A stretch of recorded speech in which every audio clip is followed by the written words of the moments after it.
Thanks for staying.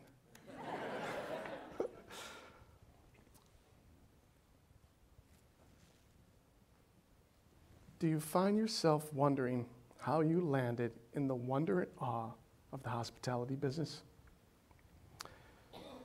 Lately, I find myself reflecting on my journey of being blessed with doing what I love each and every day.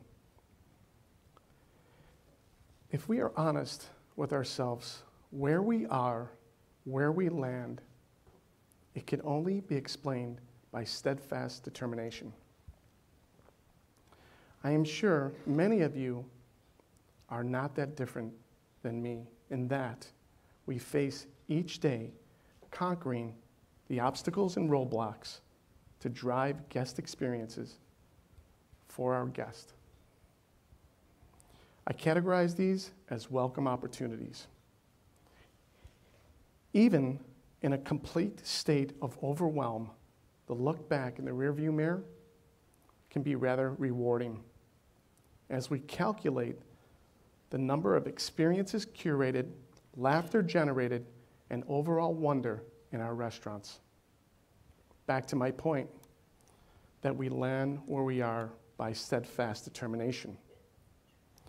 I learned early from my mother and aunt that all are welcome. By simple osmosis, I watched them curate every meal, influence the play-by-play of taking care of every in and out for each and every family member, friend, neighbor, and stranger. This was my love for creating, this love for creating a great meal and taking care of others was my steadfast love and determination of the hospitality business. In addition to our guests at One-Off Hospitality, the other main motivation for me is to open my heart and love my business partners and team members. In my reflection of who I am as a restaurateur and a lifelong learner, I will never be able to adequately express how much I was inspired and learned from Rick DeArmond, a consummate hospitalitarian of a man. As a co-founder of Blackbird, Avec, and One-Off Hospitality, there was no larger inspiration devoted more to his business partners, family, and guests each night than Rick.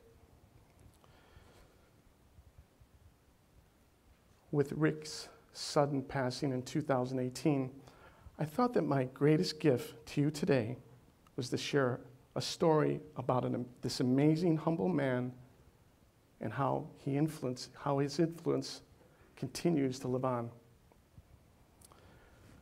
Just before our business partner, Chef Paul, won the Food and Wine Award, before he won the Food and Wine Award, an article was published about Blackbird. It wasn't favorable. The article cast a negative light on our new restaurant. The heading of this article, "This Bird Won't Fly." It mentioned items like, this white, stark, slick new restaurant attracted a cool crowd, dressed all in black. It seems that how you must dress is how you got in this restaurant. It also mentioned that it took 6 to 8 weeks to get a reservation, the tables too close together, the room too loud, and on and on. After reading this gloomy article, we immediately called a meeting with our PR firm to collaborate on how to manage this issue. We were young, possibly naive, but one thing was clear: we were steadfast. We cared greatly. We built this special place with our hands. The day we met with our PR firm, we were chasing the conversation around the table. What should we do? How do we react? How are we treating our guest?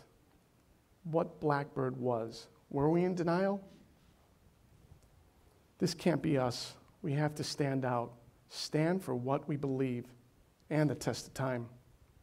So, by the end of this meeting, we made some decisions. We decided to stay the course, Continue to pull tables out for each guest. Lower the music. Continue to create guest experiences. Smile more. All important. But what was crucial? Ricky, always the quiet partner. It was what Ricky said when he was asked by our PR firm, what do you want people to feel in Blackbird? And we all remember Ricky saying in his baritone voice, everyone is welcome in our restaurant, Blackbird. And from that soundbite was how we would treat each guest each and every day.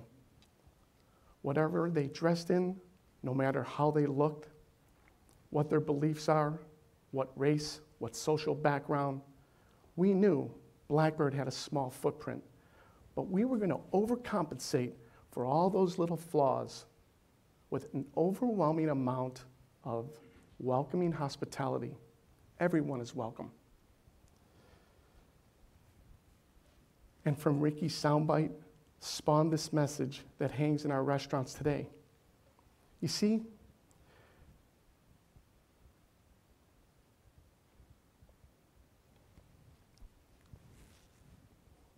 Ricky didn't care what you looked like, what race, what creed, or how cool you were. He just wanted to feed people, his guests, who became his friends. Over the years, he was the quintessential host. Over the past 21 years, there have been many accolades for myself, as well as our business partner, Paul. Meanwhile, Ricky remained in the shadows, quietly enjoying our shared success. His constant tinkering and awareness of every mechanism, every mechanical malfunction, kept those restaurants always open and available for our guests to dine in and day out.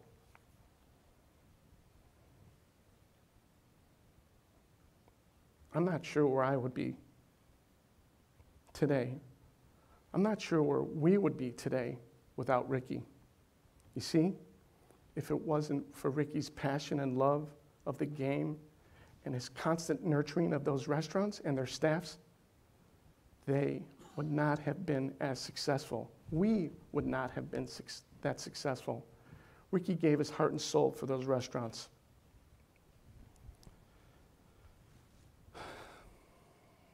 There are quiet, unsung heroes in every business. There might be a few of you out there today.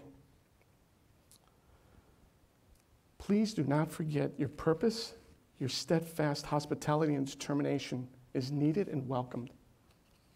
I will leave you with this today. I will leave you with this. Everyone equates the Beatles' success in songwriting to John Lennon and Paul McCartney, but it took George Harrison's guitar and Ringo's drums to round their band off and make them one of the greatest bands of all time. Here's the refrain from Ricky's favorite song on the Beatles' White Album. You were only waiting for this moment to arise. You were only waiting for this moment to arise. Blackbird fly, blackbird fly. Thank you.